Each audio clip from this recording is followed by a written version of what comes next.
జగదాత్రి కేదార్ ఇంటికి వచ్చి ఇంట్లో అవినాష్ గ్యాంగ్ చేసిన పనులన్నీ తెలుసుకొని కోపంతో రగిలిపోతూ ఉంటారు. ఇద్దరు టెర్రస్ ఎక్కుతారు.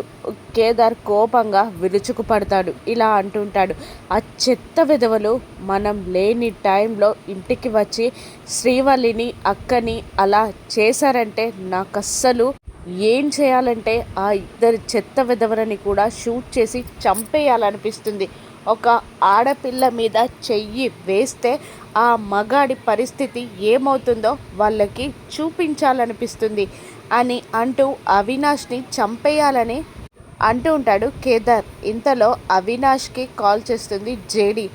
జేడి, చెప్పాను కదా నీకు నాతో పెట్టుకోకూడదు, నీకు మంచిది కాదని అని జేడీకి వార్నింగ్ ఇస్తూ ఉంటాడు అవినాష్. అప్పుడు ఇలా అంటూ ఉంటుంది జేడి, ఒరేయ్ చెత్త విధవా, నేను లేని టైంలో నువ్వు నా ఇంటికి వచ్చావు, కానీ నువ్వున్న టైంలోనే నేను నీ ఇంటికి వస్తా, నేనంటే ఏంటో చూపిస్తా. ఒక పోలీస్ ఆఫీసర్ ఫ్యామిలీతో పెట్టుకుంటే వాడి గతేమవుతుందో నీకు చూపిస్తాను అవినాష్.